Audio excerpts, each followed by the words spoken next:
प्रागग्रमग्रौ अग्ने अनुप्रहरति सुश्रुवावग्नौ प्रतितप्या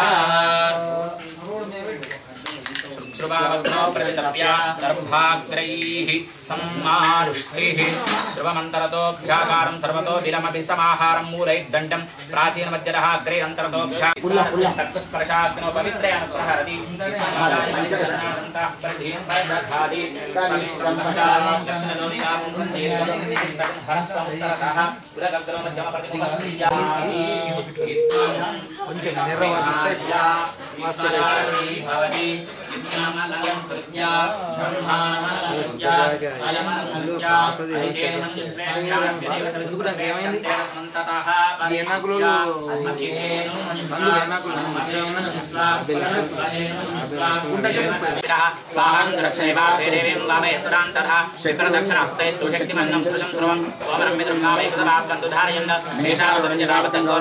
धूमद्वयं लोहिताक्षं सप्तार्थ सर्वकामौ आत्माभिमुखमासीनं जीवन ध्याये धुरासनं येष हि देव प्रदिशो न सर्वा पूर्वजातसौगर्भे अन्तः सतीजायमानस्य जनिष्यमान प्रत्यङ्मुखा आस्तिष्ठति विश्वतोमुखा हे प्राङ्मुखा अग्रे मम अभिमुखो भव सुमुखो भव सुप्रसन्नो भव वरदो भव चिरोक्तरिक्वं कुर्यात् याजा उपाकर्माङ्गं ब्रह्मन् इत्मवादास्ते प्रक्षेपमुहूर्तस्तु मुहूर्तोऽस्तु आघाराजुव्याराग्नेयान्तं प्रजापतय इदं न मम इदं इन्द्राय स्वाहेति द्वितीयाघारं भुक्त्वा इन्द्राद्वारी प्रागुपञ्चमाच्चवागौ जुहोत्यग्नये स्वाहेत्युत्तरपूर्वदेशे अग्रीणी चत्वारि दक्षिणपूर्वदेशे सोमाय स्वाहा सोमाय इदं नमः एकं द्वे त्रीणि चत्वारि मध्ये अग्नौ जुहोति अग्नये स्वाहा अग्नये इदं नमः पूर्वेण यदोपदेशं प्रदानाज्जाहुतिर्सुवेण होष्ये सर्वे उपवि निपीति भूत्वा जगद्धिताय कृष्णाय गोविंदाय नमो नमः।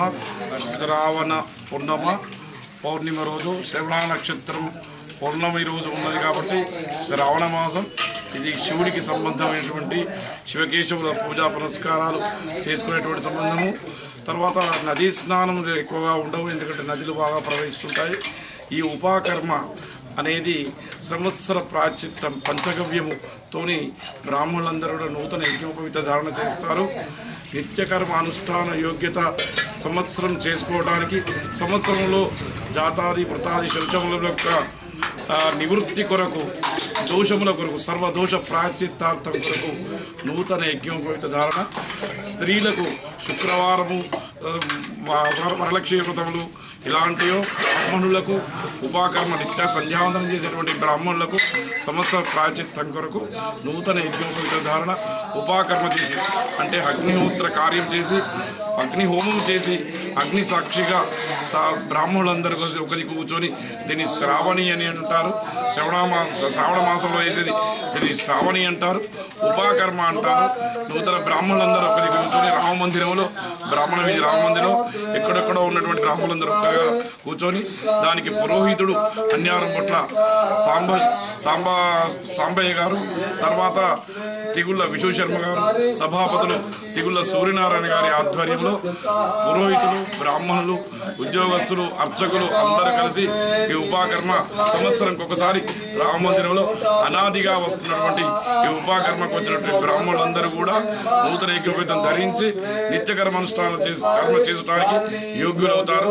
ఎవరికైనా వీలు కానప్పుడైతే ఒకవేళ వీలు కానట్టయితే ఏదైనా పని మీద వెళ్ళినట్టయితే పంచగవ్యం అని గోమూత్రము గోమయము తర్వాత పెరుగు తేనె నీళ్ళ కలిపి గోమయము గోమూత్రం స్వీకరించుకుంటే సైంటిఫిక్గా కూడా కూడా లోపల ఉన్నటువంటి బ్యాక్టీరియా నశించి ఋతు మార్పు జరుగుతున్నది కాబట్టి గ్రీష్మ ఋతువు నుంచి వర్ష ఋతువుకు వస్తున్నది కాబట్టి ఆ సంవత్సర ఋతువు యొక్క ఒత్తిడిని తట్టుకోవడానికి బ్యాక్టీరియా వ్యాపించకుండటానికి శరీరంలో ఉన్నటువంటి ఇంటర్నల్ ఆర్గానిక్స్ అన్నిటికీ కూడా వీటన్నిటి కూడా తేజవంతం చేస్తాయి.